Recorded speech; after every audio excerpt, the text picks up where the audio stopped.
has to be equal to 0. In 2 dimensions, we get 3 equations out of those vectors.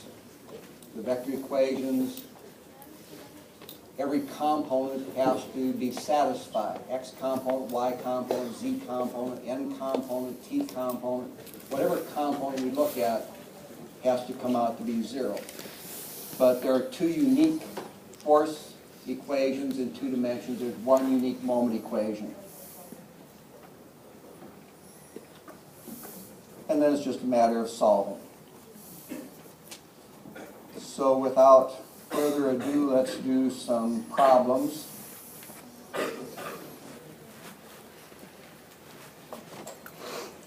Some of the variety that we might see in these problems. This first one is really a particle equilibrium problem.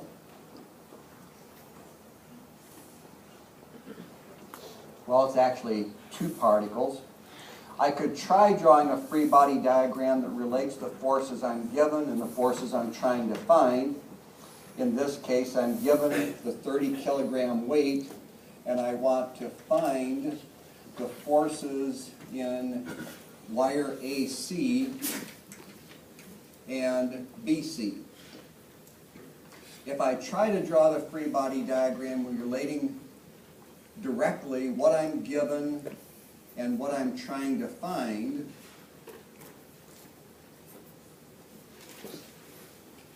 to properly isolate that from the surroundings, I have to bring in the forces that act on this pulley up here, dx, dy, as well as the forces I'm trying to find, TAC and TBC. So I look at that, and right away I say I can't solve that because I've got 4 unknowns on this free body diagram. Well, actually, it's not a complete free body diagram yet because I've forgotten one of the forces.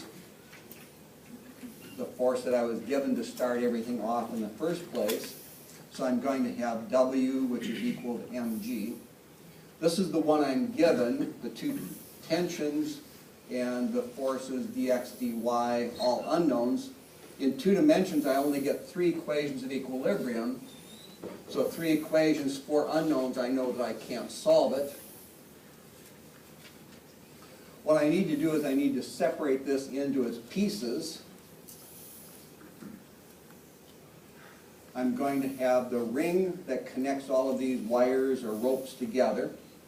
It's going to be acted on by a tension TBC, a tension TAC, and I'm going to have a tension CD. And I have the pulley, which is acted on by the forces, whatever's holding that to the wall, holding it in place. Trying to provide whatever force is needed in whatever direction is needed. I don't know what that direction is. I can represent it in terms of its components. Then I'm going to have the tension TCD, and this one I guess right now I'll just write as T4. It's the 4th tension. There's no real letters there that help me identify it any better than that. And finally, I have the weight that I was given, W equal mg, equal and opposite tension T4. So I cut the wire. I've got equal and opposite forces in the 2 parts. I cut the rope. I've got equal and opposite forces in the 2 parts. I cut the rope. I have equal and opposite forces. I didn't draw the other part of the force TAC. It's attached to a wall someplace, so whatever that is attached to. In the same way with BC. So really I've got 3 different free body diagrams to work with here. I'll start with the place where I know the most information. I'm given that the mass of that hanging object is 30 kilograms. So W is equal to mg is going to be 30 times 9.81 is equal to 294.3 newtons. And starting from my third free body diagram, if I sum forces in the vertical direction equals 0, I have T4 minus the weight, 294.30 equals 0, and T4 is equal to 294.30 newtons, same as the weight. From here on out, I won't even bother with that trivial step. I'll just say that the tension in the rope supporting the weight is equal to the weight that it's supporting. And that's always going to be true in statics. When we get into dynamics, that's not going to be true.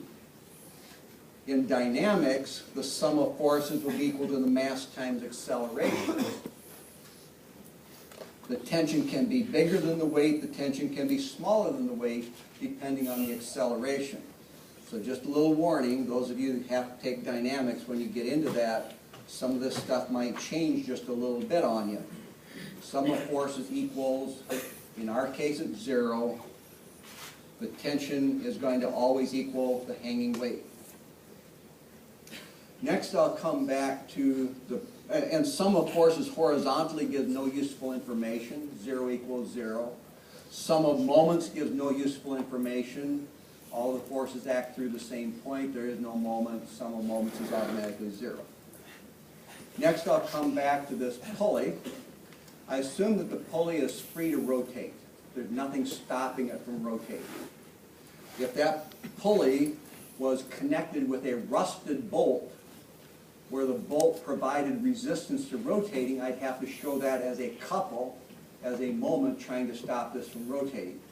But as long as that pulley is well oiled and free to rotate, there is no moment, only a resistance to motion horizontally and vertically. Dx dy.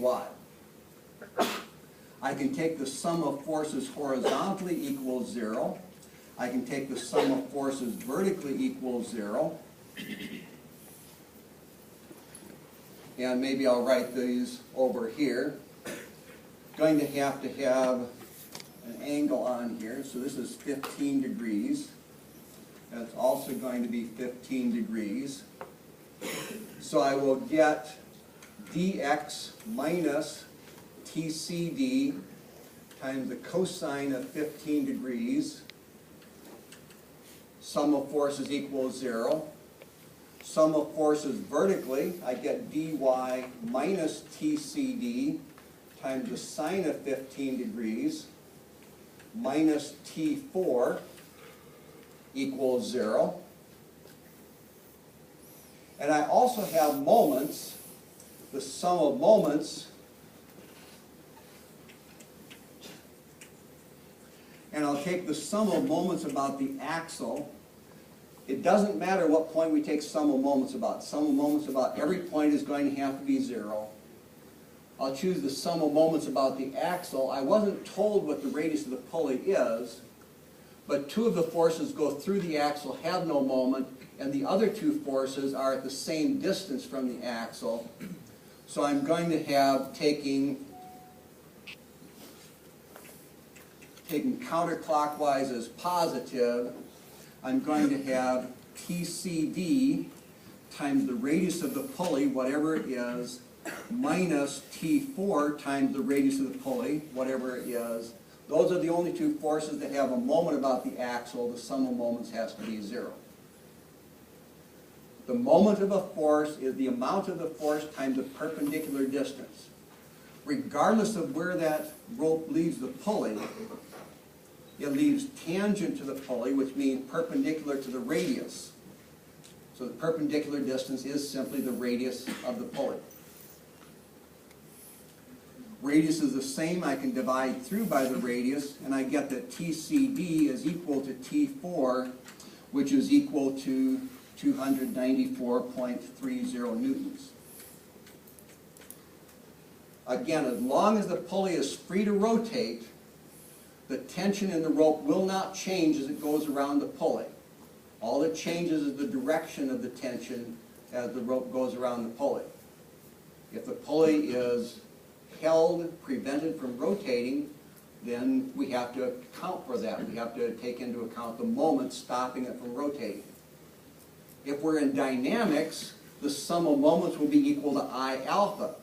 So if the pulley has mass, the tension will not be on the same on both sides. But again, from here on out, what I'm going to do is I'm just going to say, whenever a rope goes around a pulley, the tension does not change, only the direction of the tension changes as the rope goes around the pulley. So I'm going to skip these two little parts from here on out, in which case all I really have to worry about is this ring. All of the forces pass through the center of the ring. All of the forces act at a single point. Therefore, sum of moments is not going to give me any useful information on that free body diagram. The only thing that's going to be of use will be sum of forces x, sum of forces y. So if I take the sum of forces x equals 0, taking horizontal positive to the right, again, if I don't draw a coordinate system, that's what I'm assuming. If you don't draw a coordinate system, that's what I'm assuming you're meaning. If you want to make sure there's no confusion about it, you can put the coordinate system on the picture as well. So I'm going to get TCD times the cosine of 15 degrees minus